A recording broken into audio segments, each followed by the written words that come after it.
Bonjour, aujourd'hui, suite de l'établi et en particulier ce que je vous avais dit dans la précédente vidéo, la réalisation des tiroirs. Je vais commencer par vous présenter la réalisation de la façade. C'est peut-être un peu bizarre, mais en fait cette poignée design elle a des répercussions sur la structure derrière. Donc ça me semble important de commencer par ça.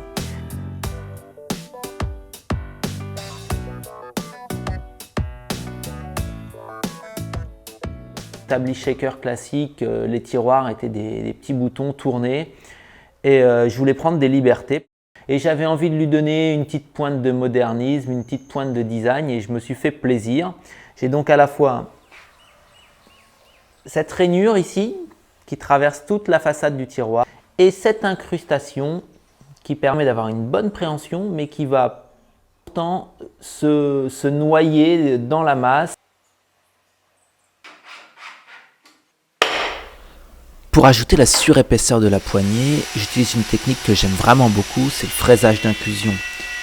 Avec un seul gabarit, mais en utilisant deux types de bagues à copier, je vais découper la partie mâle, ici, et la partie femelle dans la façade du tiroir.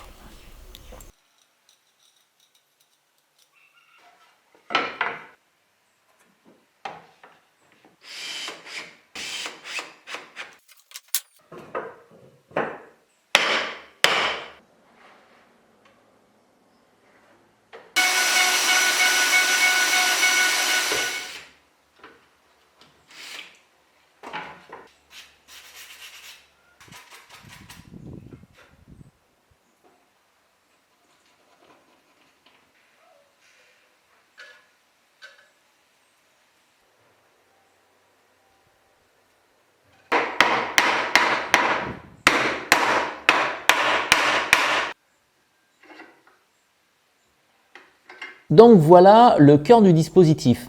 J'imagine que vous avez déjà vu réaliser des rainures ou plutôt des profils avec une lame de scie circulaire en faisant plusieurs passes.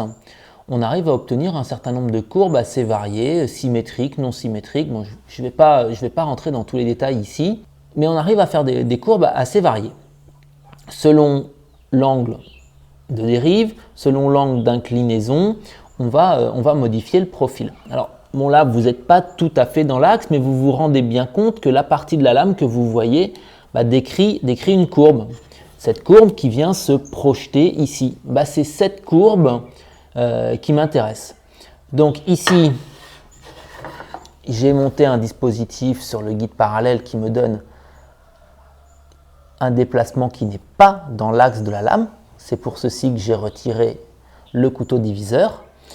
Et j'ai dû, par rapport à un travail classique de réalisation de profil à la scie, j'ai dû rajouter ces deux surépaisseurs. Ces deux surépaisseurs, elles sont simplement là parce que regardez, moi j'ai l'incrustation que je viens de faire là, ce qui va faire la partie poignée. Et donc, cette incrustation, elle vient simplement ici, sous mes deux cales qui me servent maintenant uniquement de fausses tables.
Ah voilà, un premier tiroir de terminé. Aujourd'hui, je vous ai montré uniquement la réalisation de ces poignées. Je dois avouer que j'ai beaucoup cogité pour ces poignées, hein. J'ai mis du temps avant de trouver un design qui soit un petit peu plus moderne, qui me convienne, quoi. J'espère que ça va vous donner des idées, des envies de copeaux. Vous avez vu que la rainure à la scie, en fait, c'est pas bien compliqué, il suffit de prendre son temps. En attendant, la semaine prochaine, je vous montre la réalisation des queues d'aronde et la suite de la fabrication de ces tiroirs qui m'ont demandé un sacré bout de temps. Allez, n'oubliez pas de vous abonner pour ne pas manquer la suite. Bye bye!